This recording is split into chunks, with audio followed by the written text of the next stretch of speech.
اور یاد رکھیے ویسے بھی انسان کی زندگی میں کیا ہے کہ ایک ایمان والا جو ہے وہ حالات سے گھبراتا نہیں ہے.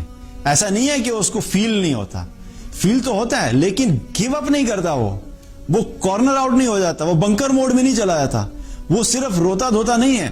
اب دیکھا جائے تو رسول اللہ صلی اللہ علیہ وسلم کی زندگی میں بھی مشکلات آئیں, غم آئے, بڑے غم آئے. جو سال جس سال میں جو ہے ان کے چچا ابو طالب کا انتقال ہو گیا اور ان کی اور خدیجہ رضی اللہ عنہا کا بھی انتقال ہو گیا, تو اسی ایک ہی سال میں ہوا تھا دونوں کا. تو اس سال کو آپ صلی اللہ علیہ وسلم نے عام الحزن کہا, غم کا سال. اور خدیجہ رضی اللہ عنہا کا جب انتقال ہوا تو آپ صلی اللہ علیہ وسلم کو اتنا غم تھا کہ آپ صلی اللہ علیہ وسلم نے کچھ دن کے لیے گھر سے نکلنا کم کر دیا تھا. بالکل بند نہیں کر دیا تھا, کم کر دیا تھا.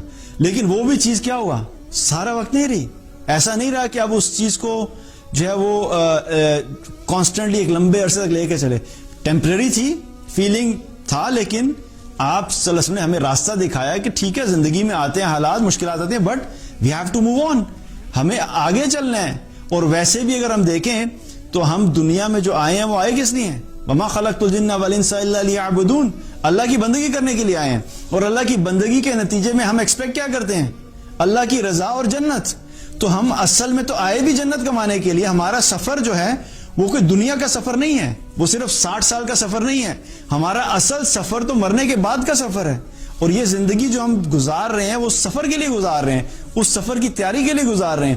اب اس تیاری میں اگر بیچ میں کچھ اپس اینڈ ڈاؤن آ گئے, کچھ اچھی چیزیں ہوگی, کچھ بری چیزیں ہوگی, کچھ حالات خراب ہو گئے, غم کی کیفیت آ گئی, افسوس ہو گئے, لیکن کیا ہوا کہ اپنے آپ کو اس سے پل آؤٹ کر کے اپنے اصل سفر کی طرف فوکس کرنا ہے اور چلتے رہنا ہے. کیونکہ جنت میں جب پہنچ جائیں گے انشاءاللہ تو یہ ساری چیزیں irrelevant ہو جائیں گی, یہ سارے غم بھول جائیں گے, ساری پریشانیاں بھول جائیں گی. لیکن یہاں کی پریشانیوں کو اور یہاں کی مصیبتوں کو اگر ہم سر پہ سوار کر کے بیٹھ گئے اور اس کی وجہ سے اپنے اصل سفر کو بھول گئے اور اپنا اصل آبجیکٹو کو بھول گئے تو یہاں پہ بھی گئے ہاتھ سے, یہاں کی زندگی بھی خراب ہو گئی. اور جو اصل چیز جو ہم اچیو کر سکتے تھے, جہاں پہ ہم کامیاب ہو سکتے تھے اور اس کے لیے ہم نے محنت کرنا چھوڑ دی, وہ بھی ہاتھ سے چلے گی. تو یہ کیا ہوا, لوز لوز سچویشن ہو گئی.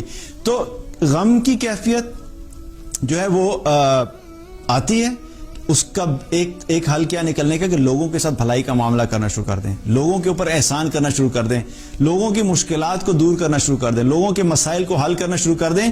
اس کے نتیجے میں کیا ہوگا کہ اللہ سبحانہ تعالیٰ ہمیں کیا ہے, ہمیں بھی سکون عطا فرمائے گا اور ہماری زندگی کے جو ایشوز اور چیلنجز ہیں وہ بھی اللہ تعالیٰ حل کر دے گا.